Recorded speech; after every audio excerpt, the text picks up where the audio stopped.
नमस्कार, मी प्रदीप रावसाहेब आणि स्वागत आहे तुमचं. आजच्या व्हिडिओमध्ये एका महत्त्वाच्या प्रश्नावर चर्चा करणार आहोत, जो तुम्हाला अंतर्मुख करेल आणि विचार करायला लावेल. शाळेत असताना इयत्ता 4थी 7वी स्कॉलरशिप आणि 8वी NMMS ची परीक्षा नाही दिली नाही दिली तर पुढे काय होतं? एक धक्कादायक सत्य. हो, धक्कादायक सत्य आज मी तुम्हाला सांगणार आहेत, जे तुम्हाला मनापासून विचार करायला लावेल. काही जण म्हणतील, एवढी छोटीशी परीक्षा नाही दिली म्हणून काय फरक पडतो? हो, फरक पडतो. कारण या परीक्षा छोट्या अजिबात नाही. या परीक्षांचं महत्त्व खूप मोठं आहे. कारण भविष्यामध्ये कोणता छोटासा जरी जॉब मिळवायचा असेल किंवा UPSC सारखी परीक्षा देऊन IAS म्हणजेच कलेक्टर जरी व्हायचं असेल, तरी या स्पर्धा परीक्षांमधूनच जावं लागतं. आज आपण पाहतो TET, CTET, पोलीस भरती असेल, MPSC सारख्या परीक्षा असतील, याचे विद्यार्थी सुद्धा 7वी शिष्यवृत्ती आणि 8वी NMMS परीक्षेचा अभ्यास करताना दिसतात. कारण यावर आधारितच प्रश्न तिथे विचारले जातात. म्हणून या परीक्षा छोट्या नाहीत, तर ही तुमच्या आयुष्यातली एक खूप मोठी सुरुवात आहे. कोणतीही इमारत किती उंच बांधली जाणार आहे हे तिच्या पायावरून ठरत असतं. आणि या परीक्षा म्हणजे भविष्यातील सर्व स्पर्धा परीक्षांचा पायाच आहे. इथं तुमची पायाभरणी होणार आहे. म्हणून या परीक्षा छोट्या नाहीत, तर यांच्याकडे आपल्याला काळजीपूर्वक लक्ष देणं गरजेचं आहे. आजच्या व्हिडिओमध्ये पाहणार आहोत, इयत्ता 4थी 7वी शिष्यवृत्ती परीक्षा, 8वी NMMS परीक्षा नाही दिली तर होणारा तोटा, एक धक्कादायक सत्य, आणि जर दिली तर होणारा फायदा.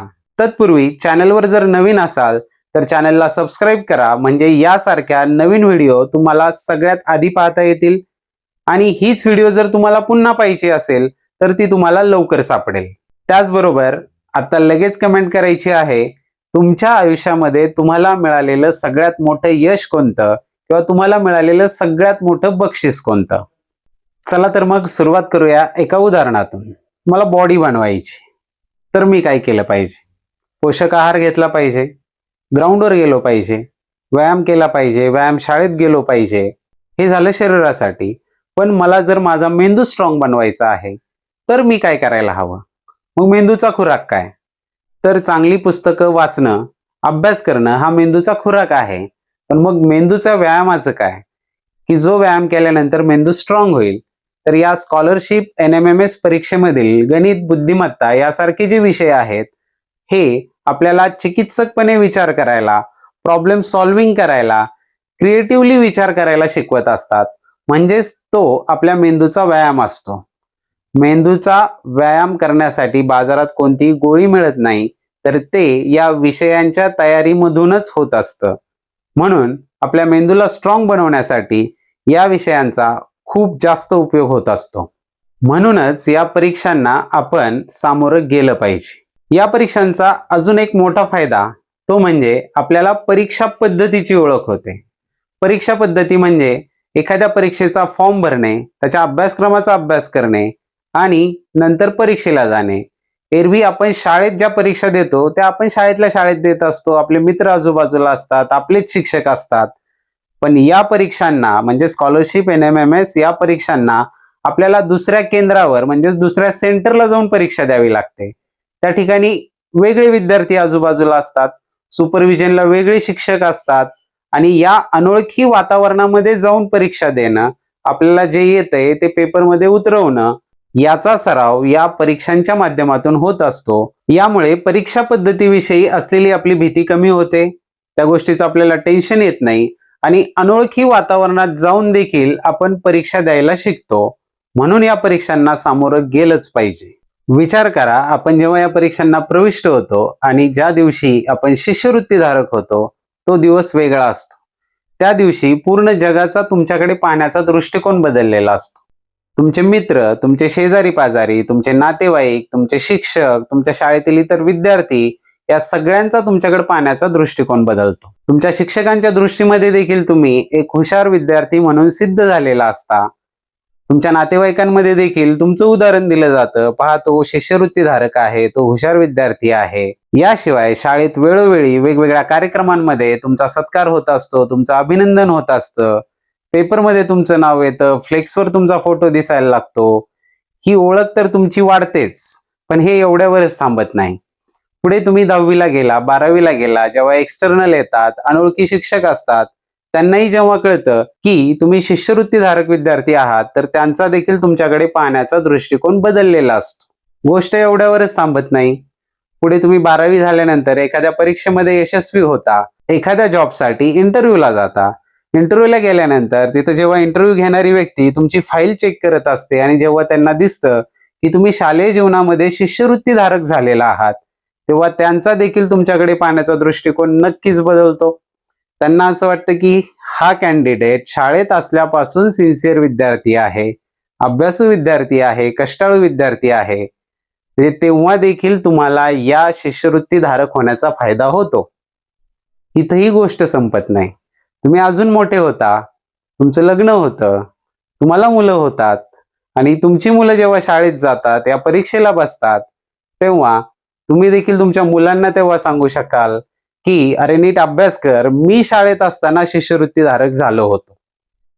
गोष्ट इथं पण संपत नाही. तुम्ही अगदी म्हातारे होता, तुम्हाला नातवंड येतात, तुमची नातवंड शाळेत जातात, ते या परीक्षांना बसतात, तेव्हा पण तुम्ही म्हातारे झालेले असताना पण सांगू शकता की अरे मी शाळेत असताना शिष्यवृत्तीधारक झालो होतो, तू अभ्यास कर.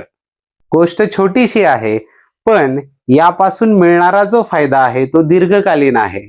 म्हणजे हा तुमच्या आयुष्यामधला खूप महत्वाचा माइलस्टोन आहे, जो प्रत्येक टप्प्यावर तुमची ओळख सिद्ध करण्यासाठी तुम्हाला मदत करत असतो.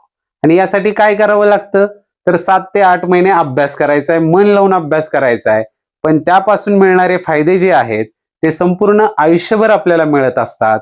आता तरी पटत असेल तुम्हाला की का या परीक्षांना आपण सामोरं गेलं पाहिजे. या परीक्षांमध्ये यश मिळाल्यामुळे कौतुक होईल, प्रसिद्धी मिळेल एवढाच फायदा नाही.